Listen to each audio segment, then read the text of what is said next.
afternoon, everyone. Uh, Today, my name is Thanawat Khongyot from School of Pharmacy, Walayalak University, Thailand. And Walayalak University is based in the southern part of Thailand, and we are collaborating the research with the Thasala Hospital.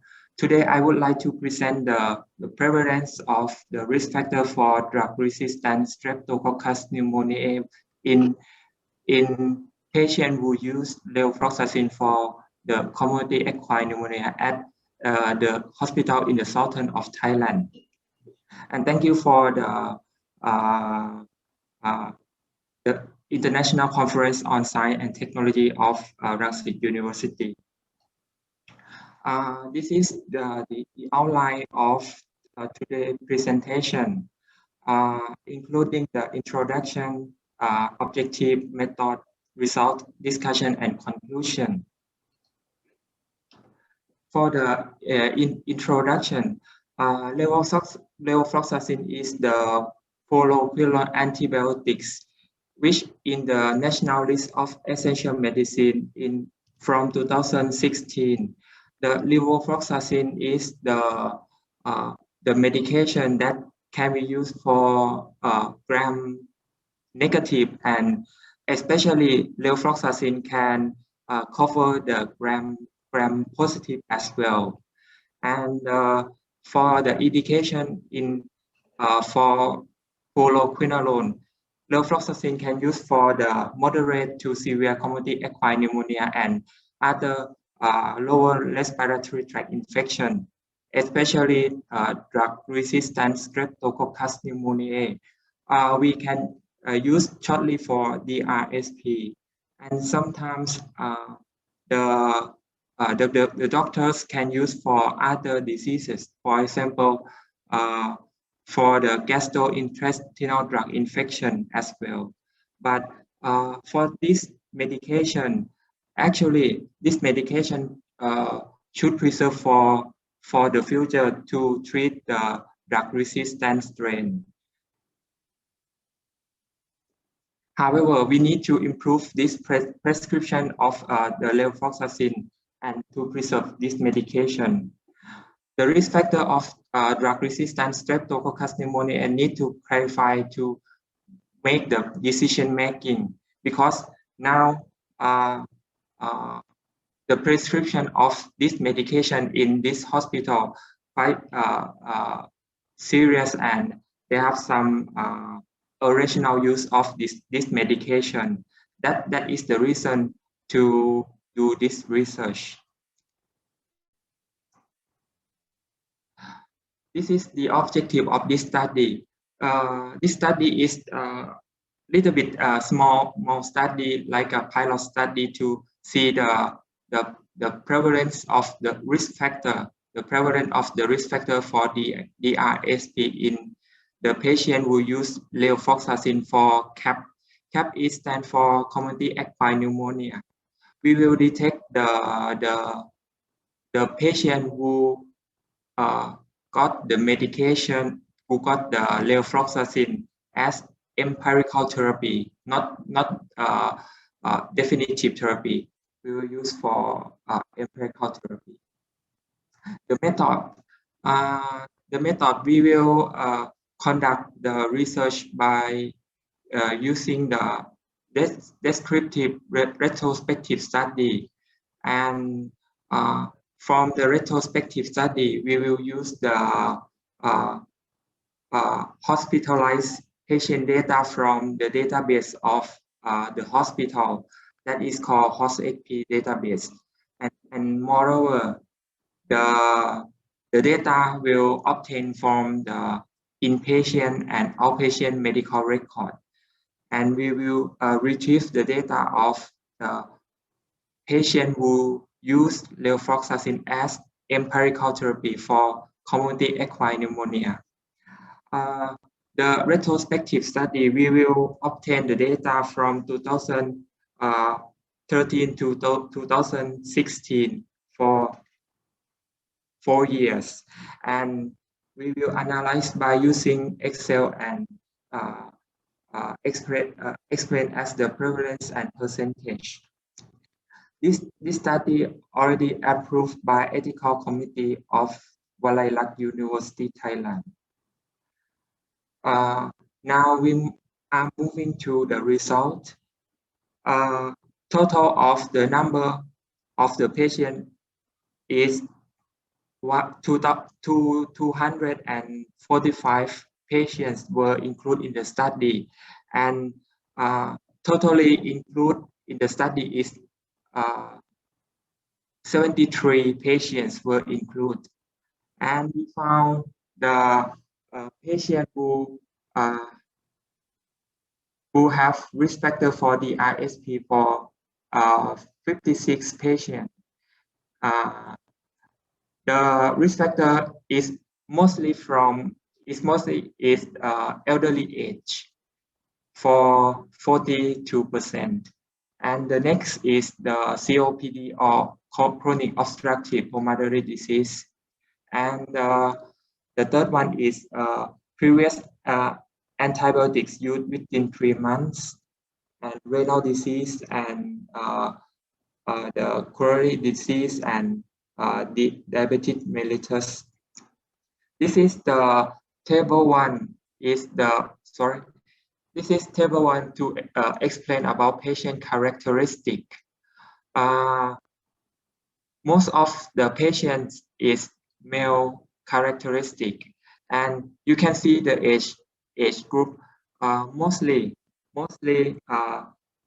are elderly patients, around 50%, and the next age group is adult patient, around 46%, and for teenagers and adolescents, just only for 4%. And type of the patient, mostly are in the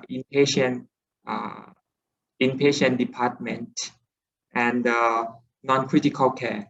Non-critical care, it means the patient don't enter to the ICU unit, and we use the curve 65 to identify the type of the patient. This is the figure 1 to see the prevalence of this study. For the blue one, will show the percentage of the patient who have the RSP infection, and for the red one is the patient without the RSP risk factor. For the first one, the data show 76% of patients have the RSP risk factors, and the remaining they don't have any risk factor for the RSP. The table 2 will show the details of the risk factor of the RSP as the percentage. We can see the age group more than 55 years old is the most prevalent risk factor for the RSP, and previous antibiotics in 3 months also have the high risk factor for the RSP, and also the renal disease, acute kidney injury, or chronic kidney diseases. And COPD is one of the risk factors that have 1/3 of the highest prevalence of risk factor of the RSP in this study.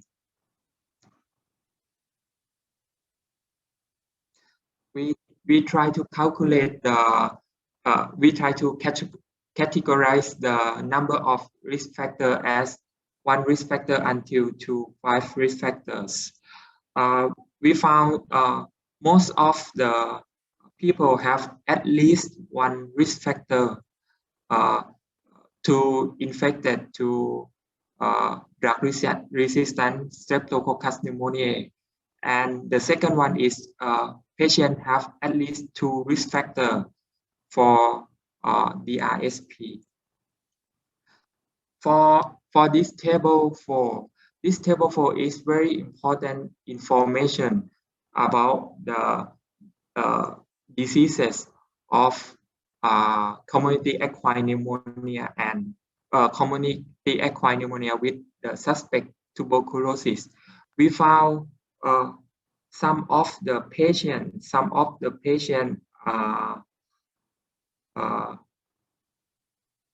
also have suspect tuberculosis, and they also get the levofloxacin in this study.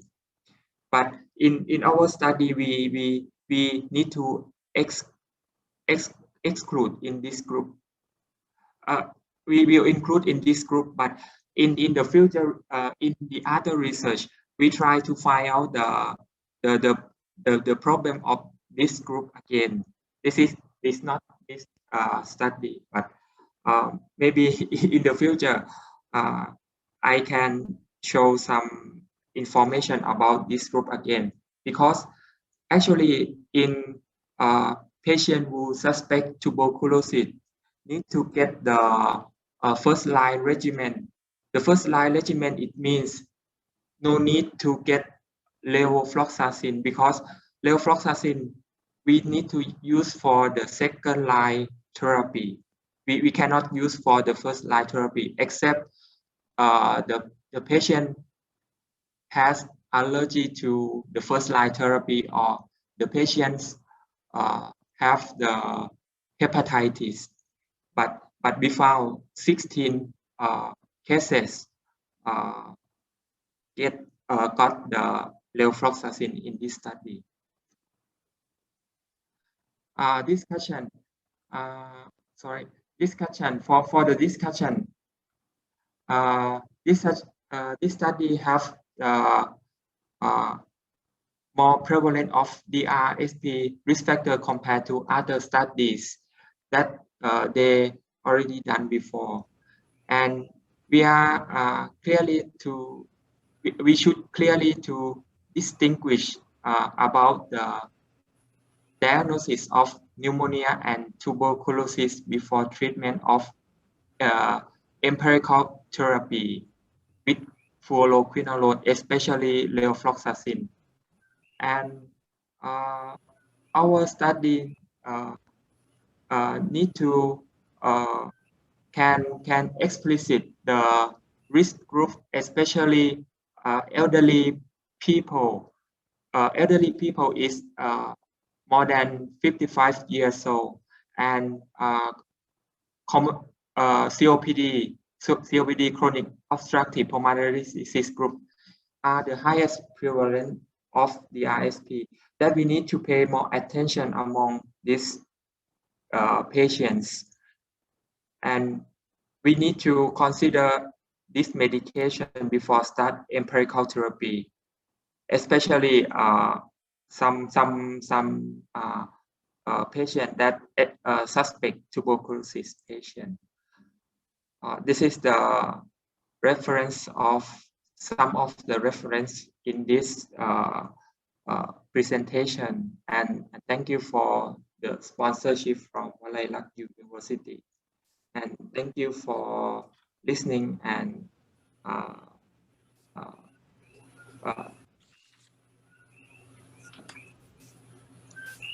thank you so much for presenting your important study. With rapidly growing drug resistance around the globe, we need certainly more such studies. Thank you. Any question? Yeah, I have a question for the speaker. I'm wondering, levofloxacin, does it have a metabolite by what kind of enzyme? Is it cytochrome P450? Is that individual has different level of enzyme? Some of these things might be a little bit pharmacogenomic. That's why maybe they have some different response to the drug. Have you looked at it in that angle? This field, I didn't focus on the genomics. This study will focus on the patient who have the empirical therapy of the levofloxacin, but uh, we will focus on the risk factors, risk factor in patient who get levofloxacin as empirical therapy. But thank you for the comments of this viewpoint. Thank you. More questions? We have 3 minutes. I have a question. I just wonder that how comes that the risk factors is so high for older people plus 65? Is it because they are more fragile, because they have multi-diseases and spending so many other medicines, or what have you found as a reason? Especially in the elderly people, they have more chance to get the pneumonia, not include the drug-resistant pathogen, but maybe they can get the other pathogens in the hospital. And the elderly patient is the one group of immunocompromised patient that we need to pay more attention, especially in the community or even in the hospital as well, because the DRSP or drug-resistant Streptococcus pneumonia can spread in the hospital. This viewpoint, I also do some research for now to see some relationship about the drug-resistant Streptococcus pneumonia in the hospital, not in the community. Okay, thank you so much. Thank you very much. More questions?